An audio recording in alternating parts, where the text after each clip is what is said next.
Assalamualaikum warahmatullahi wabarakatuh. Cerita bawang merah dan bawang putih akan disampaikan oleh Haifa Azara Hidayat. Alkisah hiduplah sebuah keluarga yang bahagia. Mereka memiliki seorang putri cantik bernama Bawang Putih. Namun, suatu hari, ibu Bawang Putih jatuh sakit dan akhirnya meninggal dunia. Terlepas dari kejadian itu, Bawang Putih hidup bersama ayahnya. Ayah Bawang Putih adalah seorang pedagang yang sering bepergian jauh. Karena tak tega meninggalkan Bawang Putih sendirian di rumah, akhirnya ayah Bawang Putih memutuskan untuk menikah dengan seorang janda. Janda tersebut memiliki satu anak yang diberi nama Bawang Merah. Mulai sekarang, kau memiliki ibu dan kakak tiri. Namanya Bawang Merah, ucap sang ayah. Bawang Putih pun bahagia karena memiliki keluarga baru. Bawang Merah dan ibunya sangat manis kepada Bawang Putih. Namun, itu hanya sesaat, karena mereka bersikap baik kepada Bawang Putih hanya ketika ayahnya berada di rumah. Ketika ayahnya pergi berdagang, mereka menyuruh Bawang Putih untuk mengerjakan segala pekerjaan rumah, layaknya seorang pembantu. Kemalangan Bawang Putih itu belum berhenti. Selang beberapa waktu, ayah Bawang Putih jatuh sakit hingga akhirnya meninggal dunia. Ibu tiri dan Bawang Merah pun bersikap semakin jahat kepada Bawang Putih. Sekarang semua pekerjaan rumah kau kerjakan, kata ibu tirinya. Bahkan waktu istirahat Bawang Putih pun semakin terbatas. Setiap hari, dia harus melayani semua kebutuhan Bawang Merah dan ibu tirinya. Sampai pada suatu pagi, ketika Bawang Putih mencuci di sungai, tanpa disadari salah satu selendang kesayangan Bawang Merah hanyut. "Kakak, maaf, selendangmu hanyut di sungai," tutur Bawang Putih. Bawang Merah pun memarahi Bawang Putih. Dia menyuruh Bawang Putih mencari selendang itu dan tidak memperbolehkan Bawang Putih pulang sebelum menemukannya. Akhirnya, Bawang Putih menyusuri sungai untuk mencari selendang itu. Hingga larut malam tiba, selendang itu tak kunjung ditemukan. Ketika tengah menyusuri sungai, Bawang Putih melihat sebuah gubuk.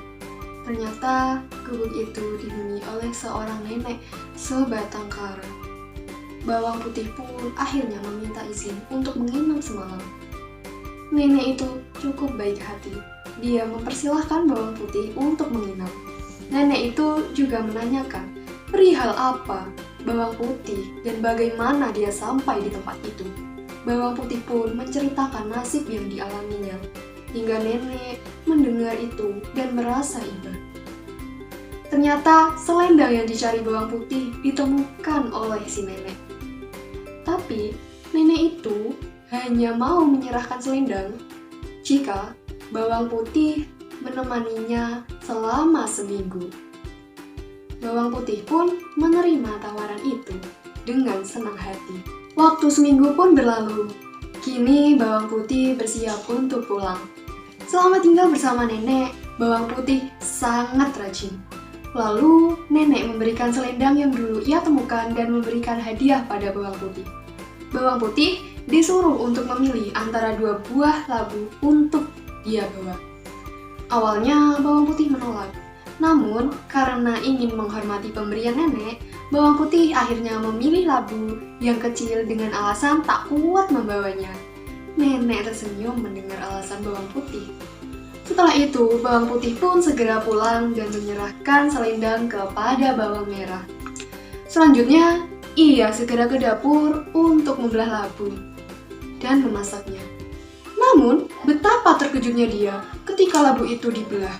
Ternyata berisi emas yang sangat banyak. Secara tak sengaja, ibu tiri Bawang Putih melihatnya dan langsung merampas semua emas itu. Bukan hanya itu, dia juga memaksa Bawang Putih untuk menceritakan dari mana dia mendapatkan labu ajaib itu. Mendengar cerita Bawang Putih, muncul niat jahat di benak ibu tiri yang serakah itu. Esok paginya, dia menyuruh Bawang Merah untuk melakukan hal yang sama seperti yang dilakukan Bawang Putih. Dia berharap Bawang merah bisa membawa pulang labu yang lebih besar dan berisi emas yang lebih banyak. Singkat cerita, bawang merah yang malas ini tiba di gubuk nenek. Dia pun tinggal di sana selama seminggu. Namun, karena sifatnya yang pemalas, dia hanya bermalas-malasan saja dan tidak mau membantu pekerjaan si nenek. Ketika sudah waktunya pulang, bawang merah pun disuruh memilih labu sebagai hadiahnya. Tanpa pikir panjang, dia langsung mengambil labu yang paling besar dan segera berlari pulang tanpa mengucapkan terima kasih. Setelah tiba di rumah, ibunya sangat senang melihat anaknya membawa labu yang sangat besar. Dia berpikir pasti emas di sana lebih banyak daripada milik bawang putih. Setelah itu, mereka masuk ke dalam kamar dan menguncinya rapat-rapat. Dengan tak sabar, mereka segera membelah labu itu. Namun, di luar dugaan, bukannya emas yang berada di dalam labu itu, melainkan dipenuhi ular, kalajengking, dan berbagai hewan berbisa lainnya. Hewan-hewan itu keluar dari labu dan menggigit bawang merah dan ibunya yang serakah tersebut. Bawang merah dan ibunya akhirnya menyadari apa yang mereka perbuat selama ini adalah hal yang salah. Dan mereka meminta maaf kepada bawang putih atas kesalahan yang telah mereka perbuat selama ini. Sekian dan terima kasih.